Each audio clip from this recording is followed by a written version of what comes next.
I got a new camera and a tripod, and I have this new bookshelf, and I got this for Christmas, and I recorded on my mom's camera. I recorded a video, the one that I'm actually going to record right now, and since you can only have 10 minutes of footage at a time, it got cut off and I had no idea that it had stopped recording. So I have about 5 minutes of footage missing, and I realized this after I had edited the entire video, or up until the 10 minutes cut out. So I'm now refilming it, and it's on my brand new look at this camera thing. So yeah. Anyway, let's just go. Hey guys, it's Deborah. So today I'm going to be talking about my favorite books of 2016. The only way I allowed myself to pick a book was if it came to mind at like the very first books that came to mind. So there's 4 on this list, and if I had to think about it for more than like 5 minutes about like I need like this many books, I wasn't gonna make myself say, okay, I need 5 books on this list or whatever.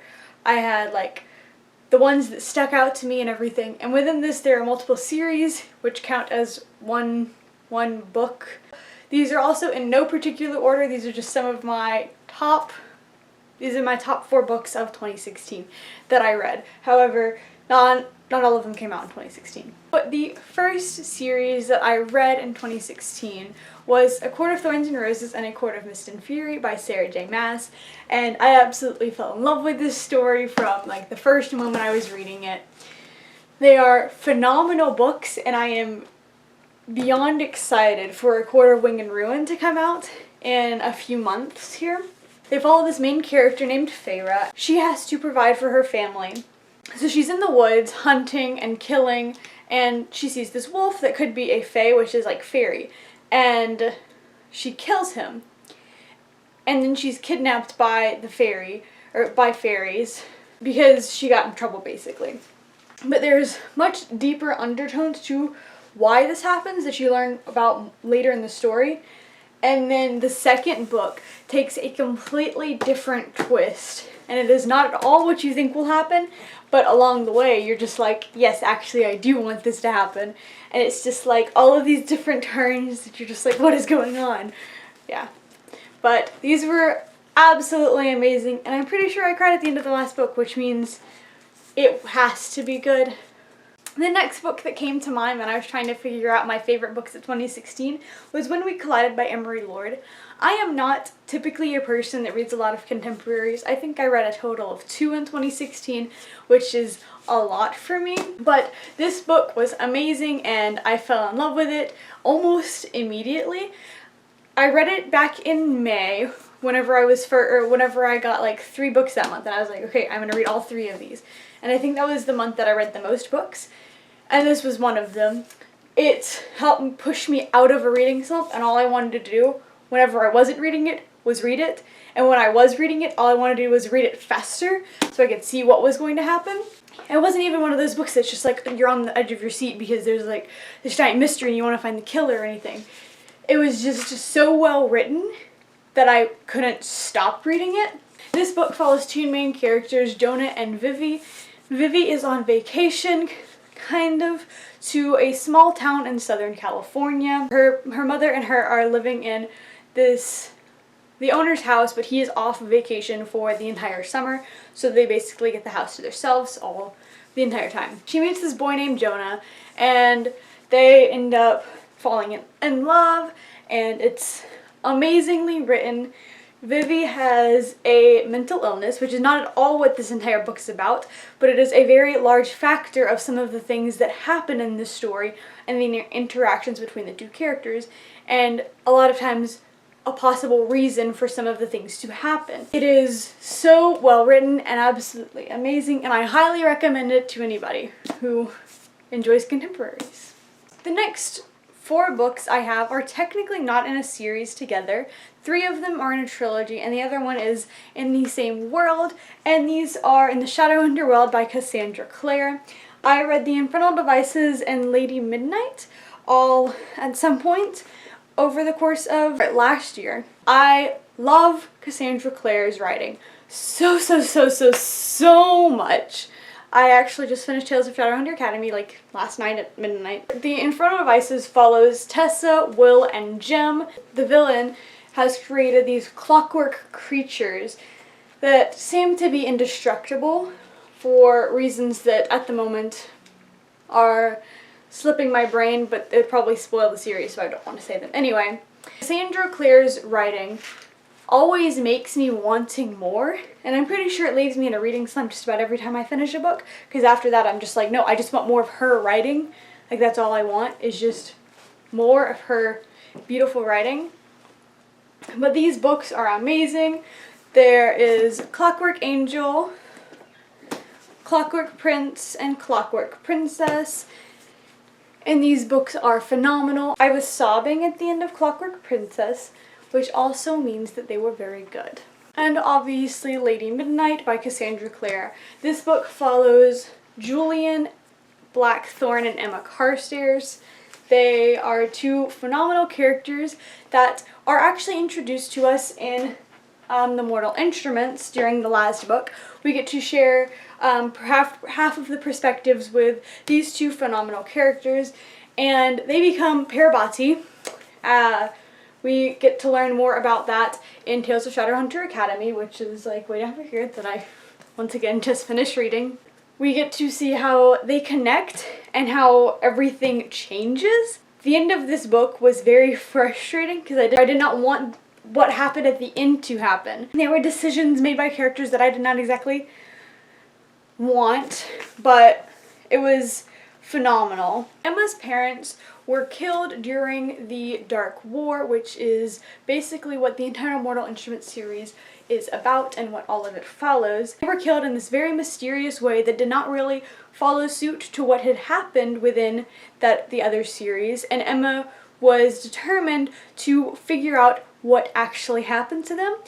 There were many fairies who were actually killed with, like, in the same way or a very similar way to her parents dying, which sparked the whole story, and she thought that this was a lead to finding the murderer of her parents. So she starts following this and this and this, and it takes you on so many different twists and turns. There is actually some very dark magic that goes on in this book, and you get to learn more about the Black Book, which is basically forbidden to be owned by any particular warlock. And there are interactions with some of the characters from the Mortal Instruments. So I highly recommend reading all of the other books before even thinking about touching this one, including Tales of Shadowhunter Academy. And I am beyond excited for Lord of Shadows, which is the second book in the Dark Artifices trilogy, to come out in April, I think. The last books that I have to talk about is Six of Crows and Crooked Kingdom by Leigh Bardugo. I technically did not finish Crooked Kingdom in 2016, but I started it. This series, while having like the most beautiful covers ever, follows 6 main characters who have to perform the most impossible heist. Each character is very diverse and has such a different personality that you can't help falling in love with each and every one of them in different ways. In here it has the different description, like a small description for each character. A convict with a thirst for revenge, a sharpshooter who can't walk away from a wager, a runaway with a privileged past, a spy known as the Wraith, a heartrender using her magic to survive the slums, a thief with a gift for unlikely escapes. This series takes place within the Grisha world, which is from the Grisha trilogy written by Leigh Bardugo also. Grisha are humans in a sense with different special powers, and they can do things in this way or that way differently than normal people. They can heal or destroy or control waves and water. They're basically people with superpowers. They are seen as less than human, even though they have superhuman abilities, which in my head makes absolutely 0 sense. There are 2 Grisha within the series that are the main characters, and the other 4 are still stunning characters, and the way that this team can work together is amazing. A lot of the times within this book and in this series, you basically have no idea what is actually going on until after it happens, and even then you're still questioning, like, how was that even possible? How did they actually pull this off? Because she doesn't give you insights onto what they're planning until it's done. And I think that's one of the phenomenal things about this book, is that it always leaves you like on the edge and you're just like, what is actually happening at this moment? So you kind of have to keep reading to understand what is going on. But the writing draws me in so much, and the covers and the pages are gorgeous. You can't see that. The covers and the pages and everything is gorgeous. And actually in the front cover there is a little crow drawn in, because the gang that they are in actually is, their symbol is the crow, which you will learn more about if you actually go and pick up the series like I am telling you to. These are my favorite books of 2016. I think I had a pretty great list in my opinion. I'm going to go set these down now because, yes. I feel like over the course of 2016 my reading has expanded and grown because I went back and reread The Hunger Games, just the first book. I love that series. It has a very close place to my heart. However, I found it more difficult to reread it for the 7th or something time because the writing style was not something that I enjoyed nearly as much as I do with some of the other books that I have read this year.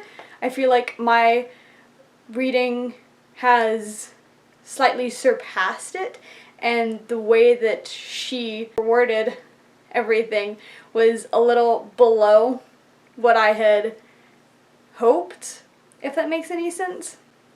Like, my reading has grown and that kind of just like stayed the same, and it's just like, yeah.